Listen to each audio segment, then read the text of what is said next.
African ones, as Joshua has said. And on top of that, I told them I will do the two things. I will make sure that government policy is supportive, and I also promised them that government will lead the way in being a market for your product. I am very proud that, gentlemen, you can confirm that I have kept my part of the bargain. I not only have provided the policy environment and necessary incentive for you to invest, but as my CS Health has said, we became the first customer, and we have bought from you 100,000 tablets that will be used by our community health promoters. And therefore, one of the most important commitments of my administration under the bottom-up economic transformation agenda is to transform inclusion by taking every possible measure to ensure that every citizen has an opportunity to make their contribution to national growth and development, and also, in many ways, to benefit from that transformation. Accordingly, the plan has laid down the strategic framework of Kenyans to pursue their livelihoods and vocations more profitably and to access highly improved government services more conveniently and more affordably. So far, the response has been strong and encouraging. More land, for example, this year, was put under cultivation in this year's season, and more farmers received subsidized fertilizer and other inputs, and including extension services on a digital platform. For the first time, we managed to cut out brokers. We managed to cut out cartels who normally gave us so much problem whenever we had a subsidy program. They would buy subsidized fertilizer, repackage, and go and sell it. But this time round, technology helped us to deal with them. And they must be very sad people because they never got a chance to pilferage our fertilizer. And as a result,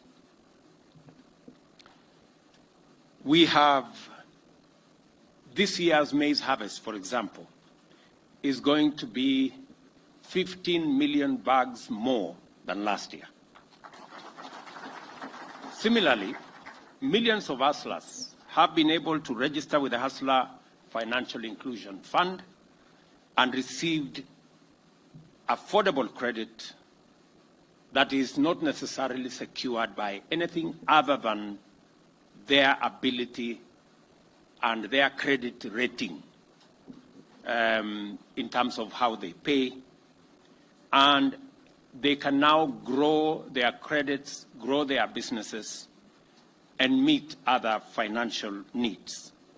At the same time, we are now able to provide Kenyan learners all the way from early childhood development and education stage to the tertiary levels of university, various colleges and institutes, as well as technical and vocational education and training, with financial support and capitation in order to improve the quality of facilities, provide more teachers, improve the curriculum, and make education affordable in our institutions of learning. I was having a conversation with CS Machogu on the applications that now are online for all our children who are, all our students who are going to our TVETs and our universities.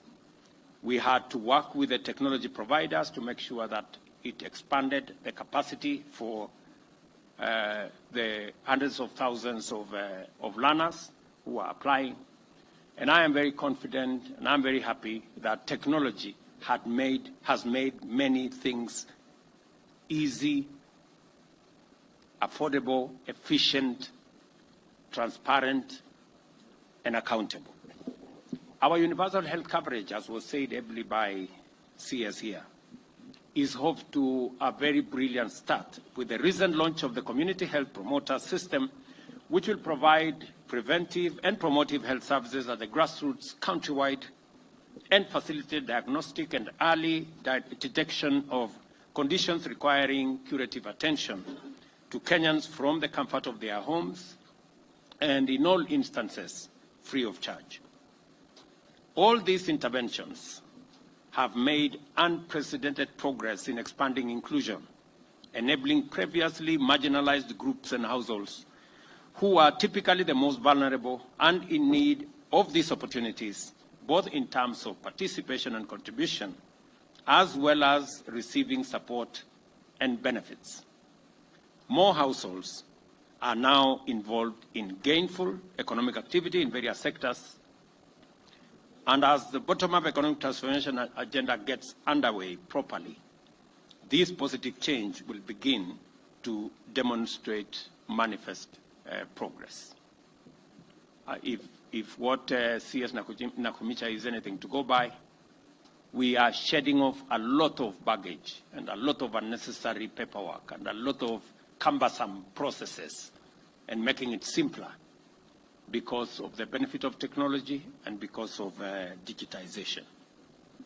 The provision of various services and opportunities to Kenyans has relied on finding the most efficient means of expanding access and enhancing inclusion, devising the best modalities of guaranteeing security and reliability, and formulating the most effective instruments of evaluating the nature and extent of need and fixing it using technology, digitization, and building of networks.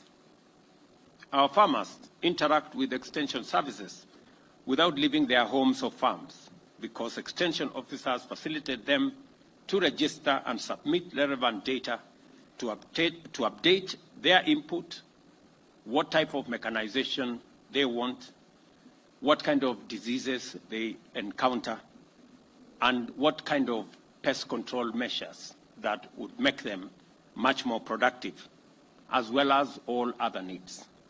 Similarly, the National Education Management Information System constantly updates relevant information about every learner and their socioeconomic background to ensure that the means testing instruments remain accurate and reliable in determining the learner's level of financial and other needs.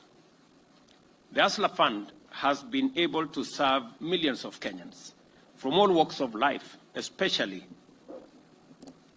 and consistently and conveniently and repeatedly lending billions of shillings in unsecured loans and recovering it without need for drastic, expensive, or time-consuming procedures. We are going to celebrate 1 year anniversary of the Hustler Fund shortly, maybe next month. And we have wonderful stories. In fact, I had an occasion last week. You can see my hair is newly shaved. So my barber came to do some work on what is left of my hair. And in the process, he asked me, Mr. President, you know, my savings on the Hustler Fund is now 5,600. Why is it the case that my limit is still at 5,000? Why don't you consider the fact that I have saved 5,000? Why don't you increase my limit? And it was a fundamental question. I have since put that question to the CS. I have put that question to Safaricom. I have put that question to all the other stakeholders in that space, because we need to answer that gentleman, because the next time he comes to visit me, I need to have answers for him. I was very honest with him. I didn't have an answer at that point. So, I mean, there are many Kenyans out there who truly know what it means to have access to affordable credit and how much difference it makes for their businesses. We have also transformed the provision of public services by making it possible for Kenyans to access them online through their mobile devices. Community health, agricultural extension support, Hustler Fund, and the National Education Management Information System are not only the only services whose provision has been transformed by digitization and automation.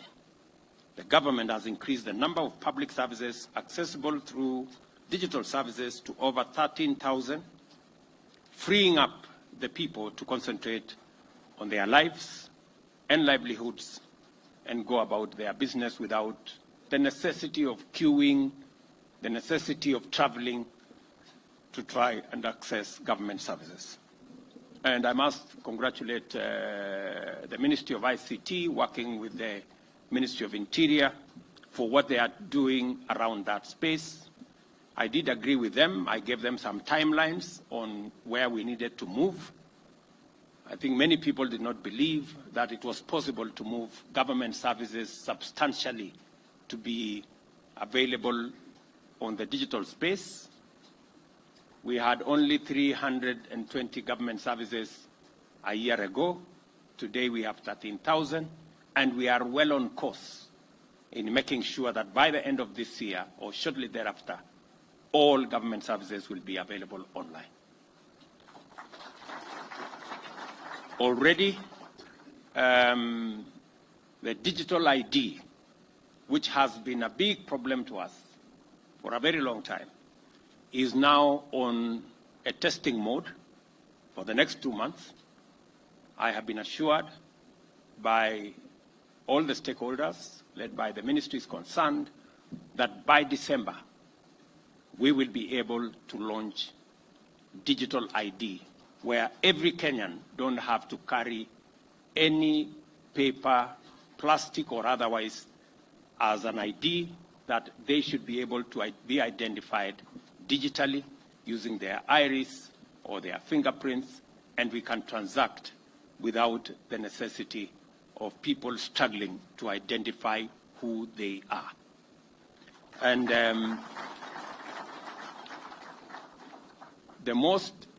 the proudest part of it is that we don't have to spend the billions that we have spent on all the other manenos, as all of you know. We recognize that this digital transformation will be sustained by significantly reducing the cost of digital access throughout the country. This is why our digital superhighway strategy is critical for national socio-economic transformation. And in the first instance, we want Kenyans to access services efficiently through fast, secure, and affordable digital connectivity from the comfort of their homes and households. Secondly, we want more Kenyans to access opportunities to develop careers in the digital technology space by having the chance to innovate, research, develop, and collaborate even when they are based back home in the village or any mtaa for that matter. Thirdly, it is time to usher in Kenyans in their millions fully into the promise and possibilities of the local, regional, and global digital economy. The establishment of last-mile fiber optic and local connectivity infrastructure, as well as the development of grassroots digital hubs, go a long way towards enriching the Kenyan experience of a transformed government services and digital economy. We're aware that the cost of smart devices remain prohibitive for many, and that as a result constitute a significant barrier to universal inclusion and access to various services and opportunities that are intended to be freely available otherwise. To overcome this critical challenge to the bottom-up economic transformation agenda, we identified the production of affordable smart digital devices as one urgent priority, as I said earlier, that will guarantee the possibility of universal digital access for the people of Kenya to enjoy more and better services and opportunities in both public and the private spaces. The provision of affordable digital smart devices is no longer just about mobile telephony and fintech penetration. It is also about universal access to private and public sector goods and services as the driver of national transformation. It is not possible for transformation to be at the rate, at the scale, and at the speed that we want unless we have the devices to assist us unlock that potential. We have pledged to support this development by providing infrastructure that will spur digital signatures and the implementation of digital national identity. This message here is that this time round, we are going digital in full, on a large scale, across every sector, because Kenya's transformation is going to be a digital transformation. It is just simply put that way. This event, therefore, has far greater significance in terms of enhancing digital experience for millions of Kenyans. The launch of a locally assembled smart device is a brilliant milestone in and of itself, but its broader implications for both public and private sector efficiency, integrity, and security that will bring out its significance in full is what we are waiting to experience. I congratulate the investors, and as I said, two fundamental things, maybe more, are going to be achieved by this device. When I see 300 Kenyans